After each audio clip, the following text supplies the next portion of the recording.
hay salida, es la gran tribulación.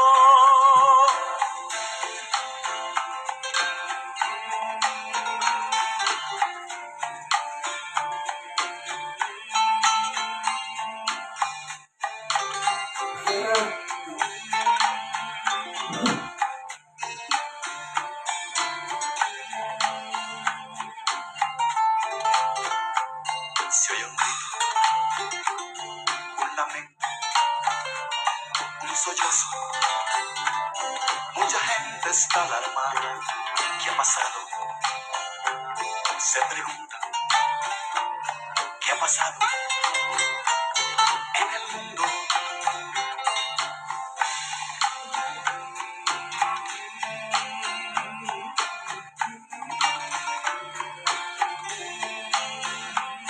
Una joven va gritando, mamá.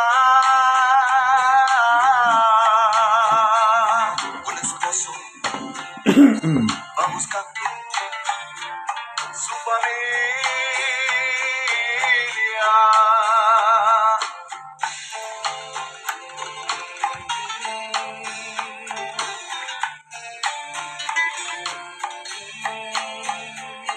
Unos dicen que una nave mucha gente se llevó, pero escuchen, a lo lejos alguien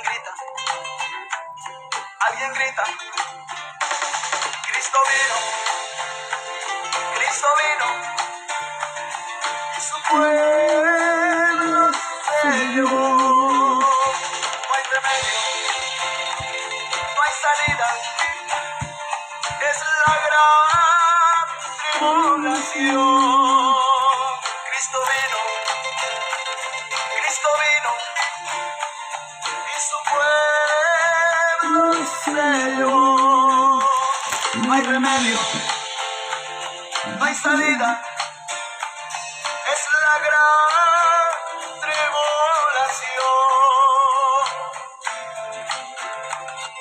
Muy buenos días, amados en el Señor. Dios les bendiga en esta mañana de día martes 11 de marzo. Dios le bendiga a cada uno de ustedes, Dios bendiga su sintonía. Saludamos a todos los que están en sintonía, nuestro hermano Luis J. Godoy, del Templo Quilpué. Dios bendiga al Templo Quilpué, nuestros hermanos de Quilpué, a nuestro hermano Víctor Orellana, Rosa Cristina Medina, Alberto Catejo, nuestra hermana María Alejandra, Rosa Cristina Medina, ya la nombramos, amén, y algunos que no alcanzo a ver acá, pero Dios bendiga a cada uno de ustedes. Dios sea la gracia y la paz del Señor Jesucristo, sea con cada uno de ustedes en esta nueva jornada, día martes, como dije, a mi hermano Toño Ficar también, y mi hermana Elizabeth Sáez, que acaba de introducirse a la compañía. Amén. Dios les bendiga, hermanos amados. Sí, la iglesia está esperando aquel día glorioso, el día del arrebatamiento, que hoy día muchos ya están negando, producto que los tiempos han pasado ya. El Evangelio lleva 2000 años ya predicándose casi, más o menos. Entonces muchos ya han desistido, hermanos amados. La introducción también de falsos maestros en las iglesias ha hecho decaer el ánimo de muchos creyentes, de muchos discípulos, ¿verdad? En la iglesia, lamentablemente. Pero usted siga confiando en la palabra del Señor, siga confiando en lo que la Escritura dice. Amén. Dios no miente, pero tenemos esa esperanza maravillosa que la Escritura nos dice que esa esperanza no avergüenza. Amén. Sí, esa esperanza no avergüenza. Tenemos un día más, hermanos amados, que Dios nos concede y permita el Señor que podamos vivirlo con sabiduría, entendiendo la palabra de Dios y así, hermanos amados, poder enfrentar esta nueva jornada. Dice bendiciones a todos nuestros hermanos en Jesucristo. Amén. Sí, del Templo Quilpué nos saluda nuestros hermanos de Quilpué. Saludamos también a los hermanos de Semillero, todos los hermanos que componen, ¿cierto?, el culto allá en lugar de semillero, y no solamente en el semillero, sino en todos los lugares donde con corazón sincero, hermanos, se invoca el nombre de nuestro Dios. Amén. Bien, vamos a lo nuestro. Estamos en el libro Romanos, capítulo 15, el verso 7. Si usted quiere actuar o interactuar, no hay problema. Tenemos, este programa se llama Conversando la Escritura. Este programa lo hacemos todos, amén, en el nombre de Jesús, sin ánimo de ofender a nadie, ni hermanos amados, sino con el ánimo de siempre de edificar.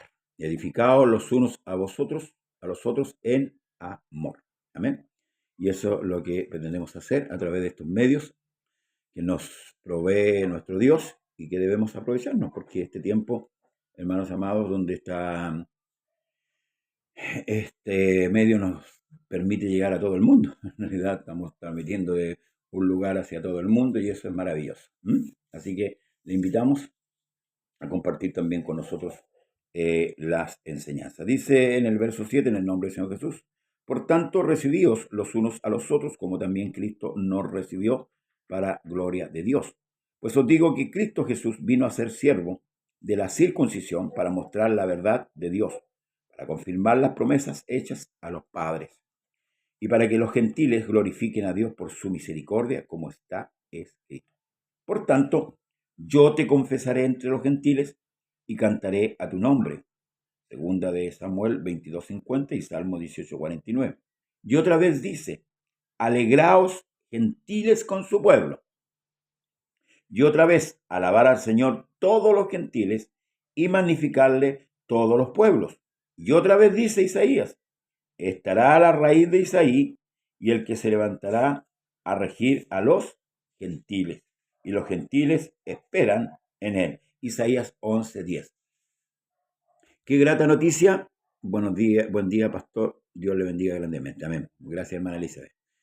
Qué grata noticia, hermanos amados, para nosotros los gentiles. Si bien es cierto, hemos podido entender en la Escritura que esta promesa que se hizo en un principio, ¿verdad?, era para toda la humanidad. Dios en su gran conocimiento, ¿verdad?, en su ciencia, aparta un pueblo, el cual él le pone un nombre a Israel, ¿verdad? Trata con ellos, les da leyes, le pone reyes, lo embiste, ¿cierto? No solamente más de 500, 600 leyes tenía Israel. Nosotros ciertamente conocemos los 10 mandamientos, ¿verdad? Pero tenían más de 600 leyes, que es constituido como una nación, como un pueblo en la tierra, para que ellos pudiesen así manifestar la grandeza de Dios. Recuerde que Dios reinaba, el reino de Dios estaba ahí, ¿verdad? Hasta que este reino fue interrumpido, ¿verdad?, por Nabucodonosor, el rey de Babilonia, producto de que venía, hermanos amados, en decadencia el pueblo hebreo.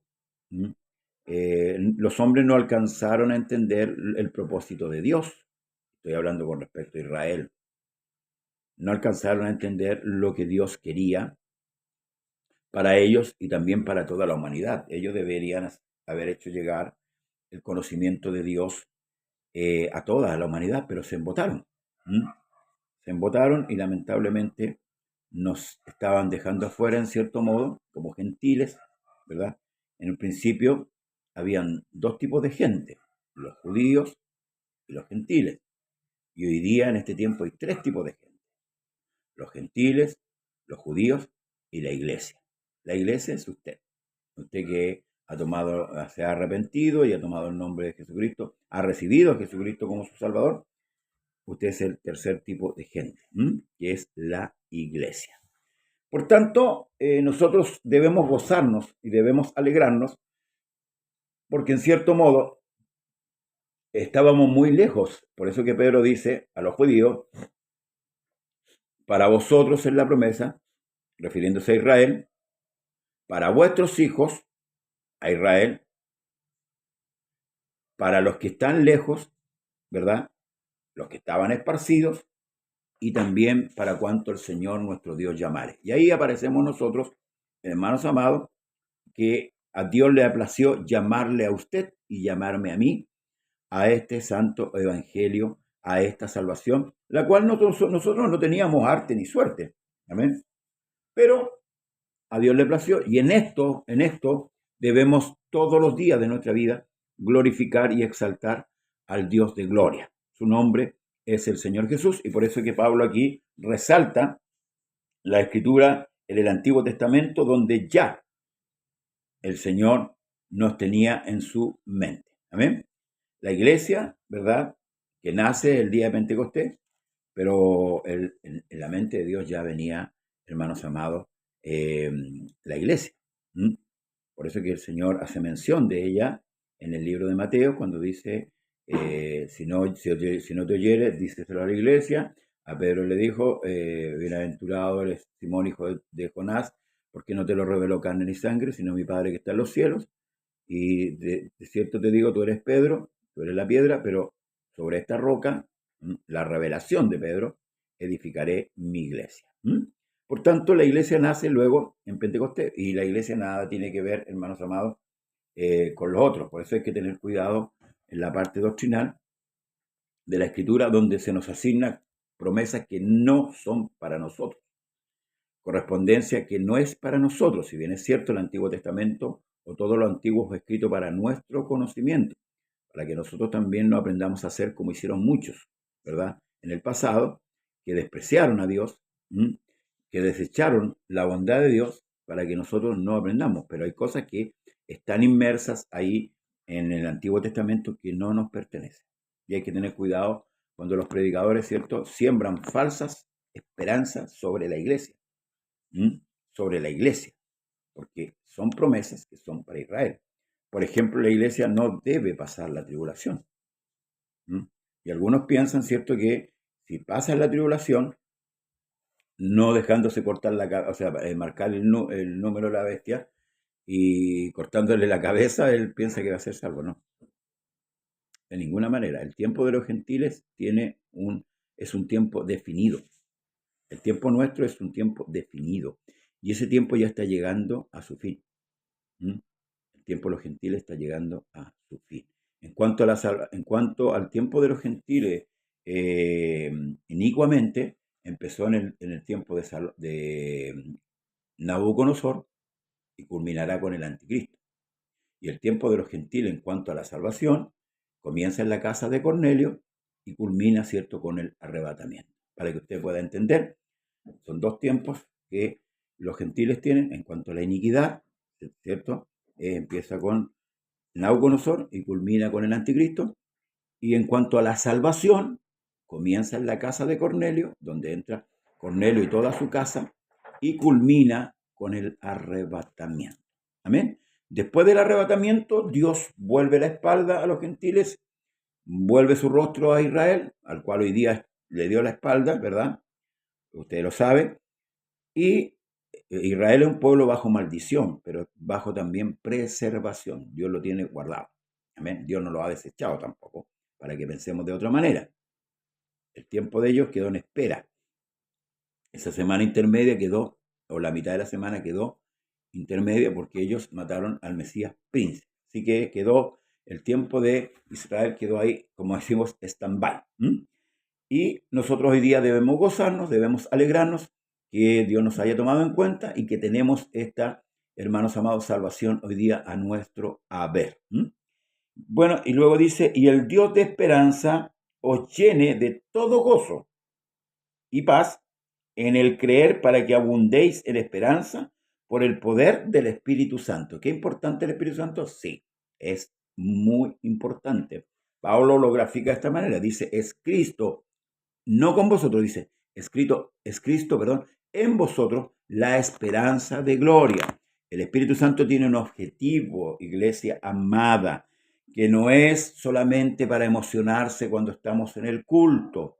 El Espíritu Santo nos va a guiar a toda justicia. El Espíritu Santo, hermanos amados, nos va a enseñar. El Espíritu Santo nos va a dar el poder, nos da el poder para poder resistir todo tiempo malo. O sea, el Espíritu Santo es Cristo en vosotros. Entonces, lamentablemente, doctrinalmente, muchos lo han reducido a una manifestación que se da en el culto, donde el hermano o la hermana levanta la mano, llora, habla lengua, y ahí está el Espíritu Santo, y esa es la pobre manifestación del Espíritu Santo. No, hermano, eso es una herejía. Pensar de esa manera, bíblicamente, es una herejía. Por eso es que tenemos que tener cuidado con la enseñanza, hay que leer la Escritura. El Señor enseñó en el capítulo 14, 15, 16, con respecto al Espíritu Santo. Si usted mira la obra de Cristo en el tiempo en el que Él estuvo en la tierra, es la obra que el Espíritu Santo va a hacer en la iglesia y está haciendo en la iglesia, que no ha dejado de ser. Entonces, no reduzcamos el poder de Dios, hermanos amados, a un culto, a una reunión de 2 horas, a un culto grupal. Porque también está el culto personal suyo con Dios, y ese dura 24 horas, no tiene fin. Entonces se ha reducido y dice, el Señor está aquí, hermano, el Señor está aquí, y muchos empiezan a llorar. Y no es malo que usted llore, no es malo que usted, hermanos amados, exprese su gozo, su alegría, su tristeza, si quiere expresarlo. Eso no es malo. Lo que yo estoy diciendo es que se ha reducido el poder de Dios a eso, y eso es malo, eso sí que es malo. ¿Por qué? Porque no se ha entendido lo que la Escritura nos enseña. Cuando el Señor le dijo a los discípulos, hermanos amados, recibiréis poder cuando haya venido sobre vosotros el Espíritu Santo y me seréis testigos, es porque la iglesia necesita ese poder para muchas cosas, para muchas cosas. El Señor no se reduce, porque esa es una ideología muy griega, a un culto de un dominical o qué sé yo en la semana de 2 horas. Entonces, como que dejamos a Dios ahí en el culto y nos vamos y nos olvidamos. No, eso hizo Israel, eso hacía Israel. Israel pensaba que Dios estaba solamente ahí en el templo donde estaba la Shekinah. Y ellos iban y rendían culto a los Baales, hacían lo que querían, luego llegaban al templo, se lavaban las manos, ¿verdad? Y entraban en una expresión de alegría, de júbilo delante de Dios. ¿Y qué es lo que dijo el Señor? Estoy harto de vuestras fiestas solemnes, de días de reposo, lunas nuevas. Estoy harto, me tienen hastiado. La sangre de animales me tiene harto. ¿Por qué? Porque lamentablemente habían malinterpretado la verdadera adoración. Por eso que el Señor le dice a la mujer samaritana, cuando le pregunta con respecto dónde se debería adorar a Dios, si era en el monte que los judíos habían instaurado y que era por orden de Dios, o era en el monte que ellos adoraban, en Samaria, que lo había hecho Jeroboam. ¿Qué le dijo el Señor? Créeme, mujer, la hora viene y ahora es cuando los verdaderos adoradores adorarán al Padre en espíritu y en verdad. Y espíritu en verdad no es que usted se desate gritando desaforadamente y se pegue unas danzas, unas carreras. No, hermanos amados. Adorar a Dios en espíritu y en verdad es con respecto a la palabra. El que cree en mí como dice la Escritura, no como yo quiera agradar a Dios. No, no es a mi manera. No es a mi manera ni como los hombres en su filosofía han instaurado, sino como la Escritura dice, yo debo adorar a Dios. Por eso que en Colosenses dice que para que tengamos el conocimiento de Dios y de la voluntad de Dios. Porque si yo no conozco la voluntad de Dios, ¿cómo le voy a agradar? No puedo agradarle. Entonces, dice luego aquí, pero estoy seguro de vosotros, hermanos míos, que de vosotros mismos estáis llenos de bondad, llenos de todo conocimiento, de tal manera que podéis amonestaros los unos a los otros. Mire, qué maravilloso. La iglesia tiene que experimentar un crecimiento. Hoy día se vive muy como cabros chicos, hermanos amados. Y eso se ve reflejado muchas veces en los predicadores y aún en los pastores. Una niñería tremenda. Una inmadurez tremenda. Hermanos, no porque seamos gentiles, que estábamos muy lejos de la salvación, pero la Escritura, en la enseñanza, nos acerca cada día más a Dios. Por eso es que es importante. Pablo le dice a Timoteo que se ocupe de la lectura y de la exhortación.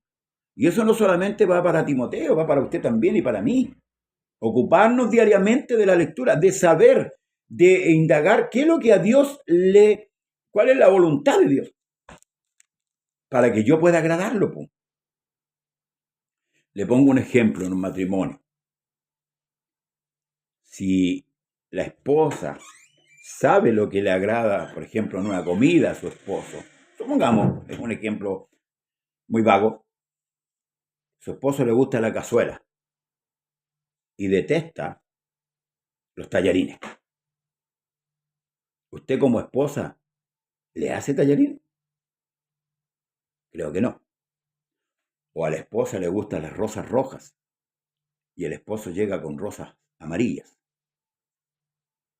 Entonces, en el amor se ve expresado, hermanos amados, la entrega real.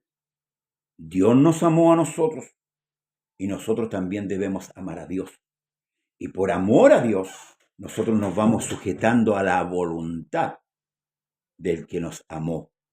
Gloria al Señor. Entonces, de todo conocimiento, de tal manera que podáis amonestaros los unos a los otros, que tengamos la capacidad de exhortarnos, hermanos, unos a otros, pero sin de estar peleando, no, de exhortarnos. Y debemos aceptar la exhortación o la amonestación. Si Dios me amonesta a mí, aunque sea un ministro, yo debo aceptar si estoy equivocado y debo reconocer y debo enmendar. El Señor le preguntó a Israel, ¿y el que se cae no se levanta? Si todavía estamos en un cuerpo de carne donde todavía pecamos, ¿m? ¿Por qué no recibir la amonestación? ¿Por qué no recibir la exhortación? Entonces, luego dice, más os he escrito, hermanos, en parte con atrevimiento, como para haceros recordar por la gracia de Dios que me es dada, para ser ministro de Jesucristo a los gentiles, ministrando el evangelio de Dios, para que los gentiles le sean ofrenda agradable, santificada por el Espíritu Santo. ¿Ves? Nosotros debemos ser una ofrenda para Dios, ¿ah? Agradable. Nuestra manera de vivir, nuestra manera de hablar, nuestra manera de comportarnos, nuestra manera de pensar, debe ser una ofrenda diaria, continua, no solamente mientras dure el culto y después que dure el culto cerramos la puerta, el Señor quedó adentro y vamos a vivir una vida libertina, vamos a vivir una vida mundana, total, estamos en la gracia. No, hermanos, para que seamos una ofrenda agradable, santificada por el Espíritu Santo. Tengo pues de qué gloriarme en Cristo Jesús en lo que a Dios se refiere, porque no osaría hablar sino de lo que Cristo ha hecho por medio de mí para obediencia de los gentiles y con la palabra y con las obras. La preocupación, recuerde que Pablo es el apóstol a los gentiles. No estoy desmereciendo ni a Pedro ni a Juan, porque toda la escritura es inspirada por Dios. Pero Pedro no recibió la revelación que Pablo recibió para darla a la iglesia, a nosotros, los gentiles. Y se lo muestro, hermanos amados, con hechos, porque la escritura es clara. Y escuche a ver si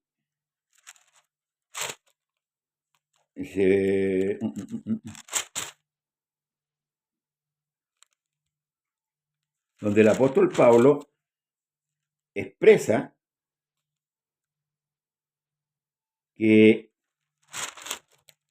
el apóstol Pedro, aquí está, dice, y tener entendido, hasta aquí está hablando Pedro, y tener entendido que la paciencia de nuestro Señor Jesucristo es para salvación, como también nuestro amado hermano Pablo, según la sabiduría que le ha sido dada, os ha escrito, casi en todas sus epístolas, hablando en ellas de estas cosas, entre las cuales hay algunas difíciles de entender, las cuales los indoctos e inconstantes tuercen como también las otras escrituras para su propia perdición. ¿Ve? Pablo recibe revelaciones para dársela a nosotros los gentiles que no, hermanos, no teníamos ese acercamiento con Dios como lo tuvo Israel. Dios trata primeramente, mire, a los hombres se les revela a través de la naturaleza, los montes, la luna, el sol, las estrellas. Luego Dios trata con un hombre, con Abraham. Luego Dios trata con una familia, con Jacob. Y luego Dios trata con Israel en el desierto, ¿verdad? Acuérdense que Jacob le es cambiado el nombre por Israel. Entran 77 o 75 personas a Egipto y salen miles. Sale un pueblo. Y en el desierto Dios le entrega, ¿qué cosa? La ley. Le entrega la tierra prometida. Entonces Dios ya está tratando solamente con un pueblo ahí. Pues lo dije al principio, para que ese pueblo diera razón de Dios a las demás naciones. Entonces, Pablo lo que está escribiendo es eso. Amén. Y dice, y de esta manera me forcé a predicar el evangelio. Escuche, no donde Cristo ya hubiese sido nombrado, para no edificar sobre fundamento ajeno, sino como está escrito, aquellos a quienes nunca les fue anunciada acerca de él, verán, y los que nunca han oído entenderán. Miren, fíjese lo que el apóstol Pablo dice aquí. Aquí hoy día hay nombramientos en la tierra, en las denominaciones de evangelistas, hasta de apóstoles. Hasta de apóstoles. Pero, ¿qué es lo que hacen estos hombres? Visitan iglesias, donde Cristo ya ha sido predicado, totalmente. Pero Pablo dice que él se esforzó a ir a lugares donde Cristo no había sido anunciado, donde Cristo no había sido predicado. Entonces, hermanos amados, estas vanidades que han entrado a la iglesia hoy día, lamentablemente lo único que han hecho es crear un ambiente totalmente contrario a lo que la Escritura dice. Organizaciones. La iglesia no es una organización. La iglesia es un organismo. Y es un organismo vivo y que tiene una cabeza, y la cabeza se llama Jesucristo. Espero que usted entienda esto, hermanos amados, lo que la Escritura nos habla. Dice luego, por esta causa me he visto impedido muchas veces de ir a vosotros. Aquí Pablo tiene un anhelo de ir a Roma. Luego dice, pero ahora no he tenido más campo en estas regiones y deseando desde hace muchos años ir a vosotros. Cuando vaya a España, iré a vosotros porque espero veros al pasar y ser encaminado allá por vosotros, una vez que haya gozado con vosotros. Mas ahora voy a Jerusalén para ministrar a los santos, porque Macedonia y Acaya tuvieron bien hacer una ofrenda para los pobres y que hay entre los santos que están en Jerusalén, pues le pareció bueno y son deudores a ellos, porque si los gentiles han sido hechos participantes de sus bienes espirituales, deben también ellos ministrarles los materiales. Así que cuando haya concluido esto les haya entregado este fruto, pasaré entre vosotros rumbo a España. ¿Qué sucedió? Voy a explicar un poquito esto. Vino una hambruna, ¿cierto?, al lugar de Jerusalén, a ese mismo lugar donde la Escritura dice que en un principio, ¿cierto?, vendían las propiedades, ¿cierto?, y daban a todos los que tenían necesidad, porque así se maneja, hermanos, la ofrenda de Dios. La ofrenda que hoy día también en muchos lugares se ha malgastado, en muchos lugares se han enriquecido, pastores que se han enriquecido con las ofrendas y con los diezmos que no se deben dar, porque la iglesia no está obligada a dar diezmos. Amén. La iglesia no se habla en el Nuevo Testamento porque somos gentiles. Amén. Y esa enseñanza del diezmo nunca Pablo la dio a la iglesia. Aunque no les guste a los pastores lo que estoy diciendo, pero eso es una gran realidad. Y ellos hay un grado de deshonestidad hoy día en las corporaciones de decir, realmente, hermano, nos hemos equivocado este tiempo, el diezmo no corresponde a la iglesia, pero sí la ofrenda, sí. Y el cristiano debe dar conforme a lo propuesto en su corazón. Yo confío siempre que el creyente tiene un corazón nuevo y que al ver la necesidad que hay dentro de la iglesia, el cristiano siempre va a dar. Amén. Porque si el que te pide, dale. Con respecto a eso. Entonces, hermanos amados, Pablo conducía esta ofrenda a Jerusalén y esto es lo que le está explicando a los hermanos en Roma, que él va camino a Jerusalén por ahora para entregar esta ofrenda de los gentiles, ¿verdad?, que fueron hechos también partícipes de la salvación. No es que se esté vendiendo la salvación, porque a veces el creyente que no es convertido, que no entiende esto, piensa que al ofrendar usted está comprando la salvación. No, hermano, no. La salvación no tiene precio. La salvación no tiene precio y aunque usted diere su vida entera por la salvación, no la alcanza. Amén. Entonces debemos entender que las ofrendas, vuelvo un poco al tema, las ofrendas en la iglesia son para la necesidad de la iglesia. Amén. Hoy día se construyen templos, se compran instrumentos musicales y en muchos aspectos se abusa a veces de esos dineros, ¿verdad? Para, para beneficios propios. Y eso es una pena. Es una gran pena, hermanos amados, que se haga eso. No sé si decirlo o no decirlo, pero bueno, un tiempo se me acusó de una malversación de fondo que yo he inventado, que mi casa se había quemado para yo traer dinero a mí. Yo jamás le pedí dinero a nadie, gracias al Señor, pero sí me encontré con la bondad de muchos hermanos que de corazón sincero dieron para poder reconstruir parte de esta casa. Si bien es cierto, toda la casa no se quemó toda la parte de atrás y un poco acá adelante, ¿verdad? Pero gracias al Señor encontré hermanos de Dios, pero jamás he sido interesado en el dinero. A mí no me... Sé que el dinero sirve para todo, como dice la Escritura. Pero hermanos, cuando hay que ofrendar, ofrende. Y ofrende como propuso en su corazón, porque en la iglesia hay necesidades que suplir. Yo en lo personal, como pastor, si tengo que comprar una guitarra para que alguien cante y veo a un hermano que está necesitado, prefiero que ese dinero vaya al hermano necesitado. Porque yo puedo cantar con las manos, puedo palmar con las manos y puedo cantar con mi voz. Para eso tengo mi voz. Entonces a veces los sentidos en las iglesias, hermanos amados, están un poco trastocados, desviados un poquito. Y en eso tenemos que tener cuidado. Muchos han sufrido y de hecho tenemos la burla de los inconversos muchas veces por el tema de dinero, donde se han provocado grandes escándalos con respecto a los dineros. ¿Y qué hace con la plata? El pastor se enriqueció, mire, ahora tiene una casa, segundo piso, tiene piscina, tiene sus hijos estudiando allá y acá hay necesidad. Bueno, para mí ese no sería un ministro de Dios, porque ahora si es producto de su trabajo es otra cosa, esa es otra cosa. Pero si es producto de la ofrenda de la iglesia y de los diezmos que ellos cobran, pero no debe darse el diezmo, se lo vuelvo a decir, están mal. Están mal. Pablo dijo que él trabajaba con sus manos para suplir las necesidades que él tenía y aún también para suplir las necesidades de los que necesitaban. Pero es un hecho de que el pueblo de Dios sí debe ofrendar. Sí, eso está estipulado en la Escritura. ¿Cómo debe ofrendar? No por tristeza ni con amargura, porque Dios ama al dador alegre, o sea, con un corazón voluntario, sabiendo, no mezquino tampoco, sabiendo la necesidad que hay. Y que Dios conceda a los ministros una buena administración, como aquí Pablo dice, una buena administración de esos dineros, que vayan bien administrados, amén, para que nadie tenga nada que decir. Así que cuando haya concluido esto, dice, y le haya entregado este fruto, pasaré entre vosotros rumbo a España, y sé que cuando vaya a vosotros llegaré con abundancia de la bendición del Evangelio de Cristo.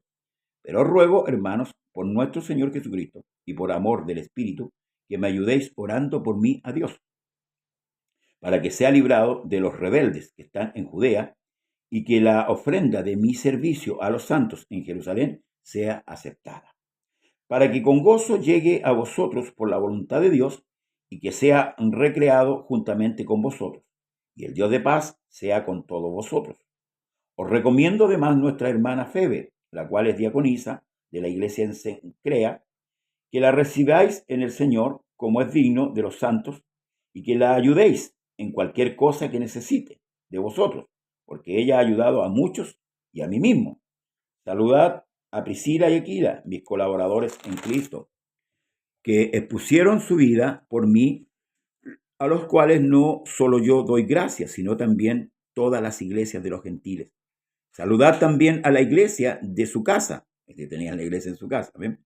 Saludad a Espeneto, amado mío, que es primer fruto en Acaya para Cristo. Saludad a María, la cual ha trabajado mucho entre vosotros. Saludad a Andrónico y a Junias, mis parientes y mis compañeros de prisiones, los cuales son muy estimados entre los apóstoles y que también fueron antes de mí en Cristo. Saludad a Amplias, amado mío en el Señor. Saludad a Urbano, nuestro colaborador en Cristo Jesús, y a Estaquis, amado mío. Saludad a Apeles, aprobado en Cristo. Saludad a los de la casa de Aristibulo. Saludad a Herodión, mi pariente. Saludad a los de las casas de Narciso, los cuales están en el Señor. Saludad a Trifena y a Trifosa, las cuales trabajan en el Señor. Saludad a la hermana Pérsida, la cual ha sido trabajada mucho en el Señor. Saludad a Rufo, escogido en el Señor, y a su madre y la mía. Saludad a Asíncrítico y a Flengote, a Hermas, a Patrobas, a Hermes y a los hermanos que están con ellos. Saludad a Filólogo, a Julia y a Nereo y a su hermana, y a Olimpas y a todos los santos que están con ellos. Saludad los unos a los otros con ósculo santo. Os saludan todas las iglesias de Cristo. Mas os ruego, hermano, que os fijéis en los que causan divisiones y tropiezo en contra de la doctrina que vosotros habéis aprendido, y que os apartéis de ellos, porque tales personas no sirven a nuestro Señor Jesucristo, sino a sus propios vientres, y con suaves palabras lisonjeras engañan los corazones de los ingenuos, porque vuestra obediencia ha venido a ser notoria a todos, así que me gozo de vosotros, pero quiero que seáis sabios para el bien e ingenuos para el mal. Y el Dios de paz aplastará en breve a Satanás bajo vuestros pies. Dios lo aplastará. Ojo con esos cánticos que también están en la iglesia. Satanás está bajo mi pie. No. Cuidado, porque hasta los cánticos hoy día a veces gozan de ignorancia. Os saluda Timoteo, mi colaborador, y Lucio Jackson, Sosipater, mis parientes. Yo Tercio, que escribí la epístola, os saludo en el Señor. Este fue el escritor, pero el que estaba relatando es Pablo. Os saluda Gallo, hospedador mío, y de toda la iglesia. Os saluda Erasto, tesorero de la ciudad, y el hermano Cuarto. La gracia de nuestro Señor Jesucristo sea con todos vosotros. Amén. Esta es la despedida de esta carta. Dios bendiga a Jorgito Pérez. De esta carta que el apóstol Pablo relata, ¿verdad?, a la iglesia que está en el lugar de Roma. Y hay un detalle, ¿se fijó en un detalle? ¿A cuánta gente saludó? Y ahí se ve la gratitud, hermanos amados, la gratitud que hay en el corazón de Pablo. No se lo olvidó ninguno, amén, de todos aquellos que, hermanos amados, lo apoyaron, ¿verdad?, y lo ayudaron en algún momento. Dice, y al que puede confirmaros, según mi evangelio, y la predicación de Jesucristo, según la revelación del misterio que se ha mantenido oculto desde tiempo eterno, porque ha sido manifestado ahora, y que por las escrituras de los profetas, según el mandamiento del Dios eterno, se ha dado a conocer a todas las gentes para que obedezcan a la fe. Al único y sabio Dios sea gloria mediante Jesucristo para siempre. Amén. Al único, no hay otro. Dios dio a conocer este misterio maravilloso en el cual usted y yo somos hoy día, por misericordia, partícipes de este Evangelio Santo. ¿Qué más podríamos pedir al Señor, hermanos amados? ¿Qué más podríamos decirle a Dios? Que Él, aleluya, ha tenido misericordia de usted y de mí cada día. Que Dios de paz le bendiga. Hemos culminado la carta a los romanos, esperando que haya sido de gran edificación. Si tiene algún comentario, escríbalo. Amén. Estaremos llanos a responder todos sus comentarios, sus exhortaciones, y gracias por apoyarnos en la difusión de este programa, Conversando la Escritura. Amén. Así que paz, gracia y paz sea para usted, en el nombre del Señor Jesús. Amén. Saludo cordial a todos los que están y estuvieron en sintonía. Paz de Cristo para usted. Será hasta nuestro próximo programa. Bendiciones.